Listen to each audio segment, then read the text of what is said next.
Thanks for joining us across the fence. I'm Fran Stoddard. It is the fourth Wednesday of the month, which means it's time for our Bird Notes program. We're going to learn about some of the birds returning to the Green Mountain Audubon Center in Huntington. And joining us is our bird expert and conservation biologist, Mark LeBar of the Audubon Society. It is great to be sitting with you across the table, Fran. I know. We're here in person after 3 years. I know. It's been a long time that we've been doing the Zoom call, so this is awesome. Yeah, it is great to be with you. So first order of business today involving the Audubon is the Birdathon. Right. Our Birdathon is coming up, and this is where it's a fundraiser for Audubon, you know, to support all of our conservation and education work. And folks, if they're inclined, they can email me at the end of the show with my thing, or go to the Audubon Vermont website and donate that way. Okay, so it's really just a donation. It's not about how many birds you're seeing well, right now. We try to get as many species. We have this awesome birder, Jacob Crawford, who blows me away. And so we're hoping to get close to 90 species this year. We usually range in the 80s, but it's been a slow start to the migrant season. Well, kind of hot and cold and hot and cold. Yeah. So, well, best of luck for the Birdathon. And next, you want to revisit an image that you talked about last month. Yeah, you know, I'm a birder and I get out there and all that stuff, but I make mistakes, and everybody does. And I think I called this flicker with that little red patch there a female. I corrected myself I went back and forth, and normally I see males with the black stripe there, kind of mustache. Right. And afterwards I, looked through my books and I was like, but the female doesn't have that. This is a picture from Will, the producer, Will Michael, and you can see doesn't have that little flash of mustache on the side. So I just wanted to correct myself. Right, on that. Great. Well, I love the mustache. I mean, that's the tip. That's the tip. The little red and thing they've is done the mustache, studies which is where with guys. They've painted that on females, and the males get all freaked out. Yeah, freaked out about it. Yeah, they can't quite figure it out. So that's kind of a key plumage characteristic. Very important. So this is such a busy and exciting season. Yes.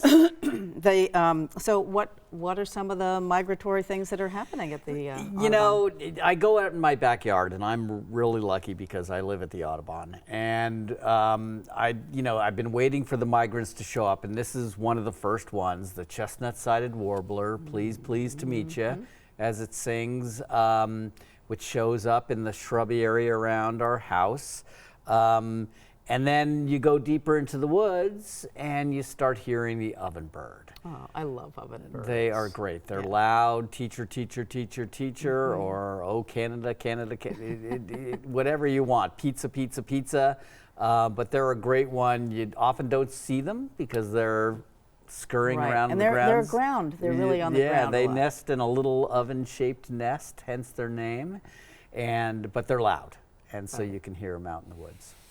And what about all those little yellow birds? Speaking of warblers, this is in the warbler family. Always, you can hear them, but it's hard to see them. Yeah, and the first one, we had this one show up, the yellow warbler, in the shrubs around my house, which is off and on. We get them every once in a while. And as far as bird song is concerned, Merlin, the new app that's out, is a really game changer for a lot of people. Yeah.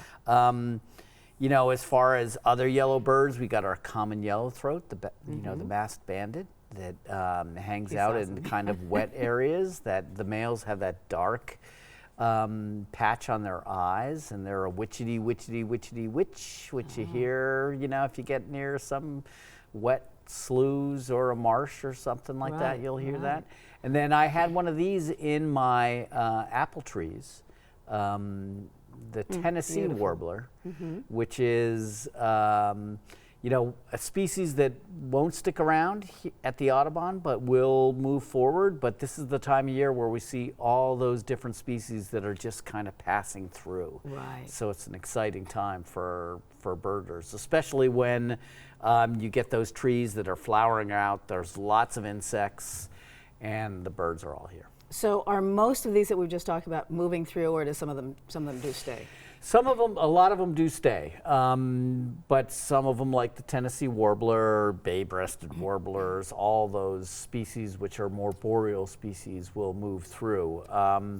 You know, this next one is one that sticks around, the veery, not very different from the ovenbird, same habitat. We caught these, I run a banding station at the Audubon, and we caught one last year that we've banded for the last 7 years we've caught.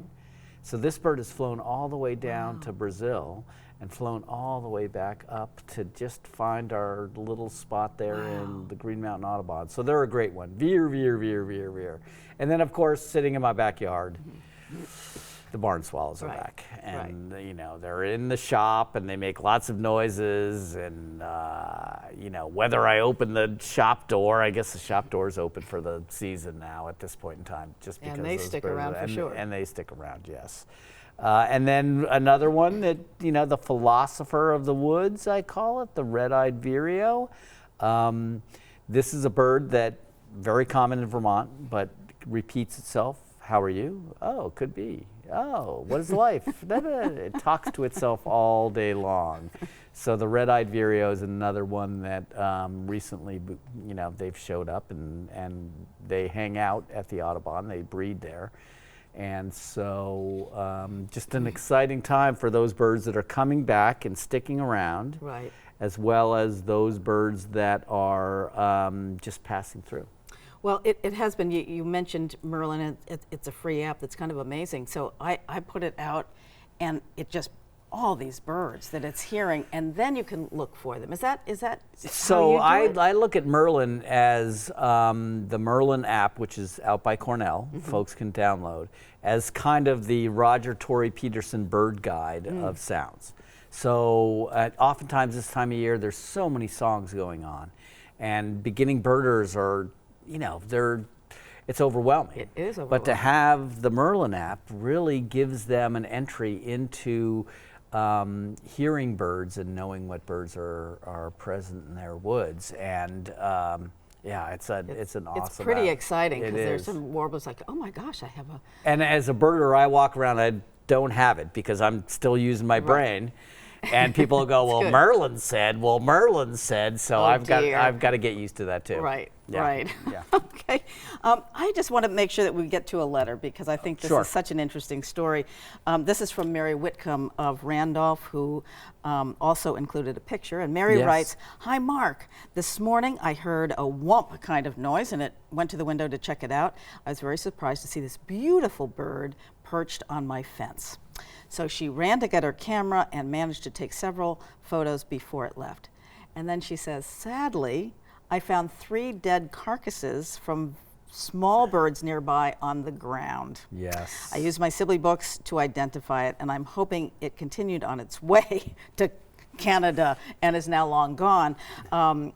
So Mary, thank you so much for your picture and email. It is a Merlin, I guess. A Merlin, yeah. So this is a small falcon. Yeah. And they feed on small birds. So that's part of what happens in Ma Nature, right? You've got birds that feed on seeds and other birds that feed on them. And so this was a bird, and the thump was probably this bird chasing other birds around. And it sounds like it was successful on a couple of occasions. Yeah. Does it just leave the carcasses there? Oftentimes they'll pick the breasts clean, and you know, it depends on how many birds they've got. Up on the tern islands, the common tern islands, we have peregrine falcons that show up. Right. And I find carcasses there too. So they're, you know, all birds that are doing their thing, and Merlins are one of them. Whether or not it'll move more further north or not, it's up in the air. Oh, okay. There more and more seem to be sticking around. Yeah. People see them on golf courses and stuff like that, and Yeah. they're Finding those other little birds. and they're very aggressive. Yes. So what else that is out of the ordinary that you've been noticing? So with the Audubon, you know, I have all the shrubby stuff around my house, and we had a brown thrasher. And this is a bird that likes that shrubby stuff. And I have catbirds, which are in the same family, but I've never had a brown thrasher, so that was a good one here. Whether or not it sticks around or not, we don't know. But it was there for a couple of days. And Is it lost? Is it? No, just moving through, Okay. checking out different places, and then we've been hearing our broad-winged hawk. And I hear this more than I see it. It's a woodland hawk, so it's tucked back in.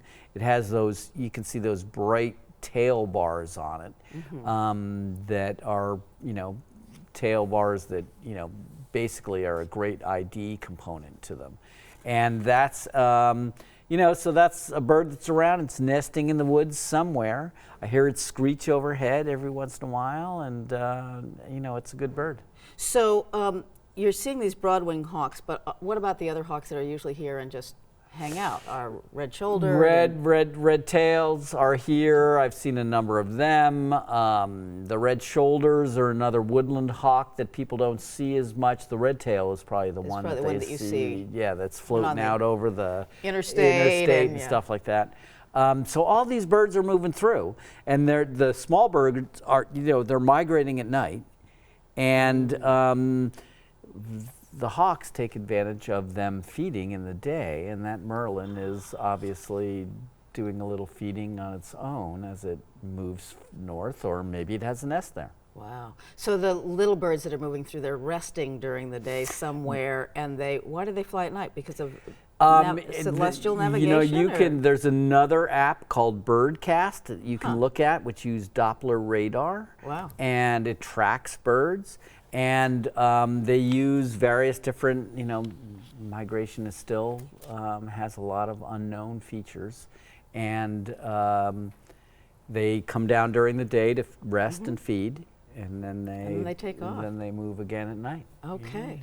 If you have any bird-related questions, you can pass them along to Mark at the address on your screen, or you can drop Mark an email. His address is mlabar@audubon.org.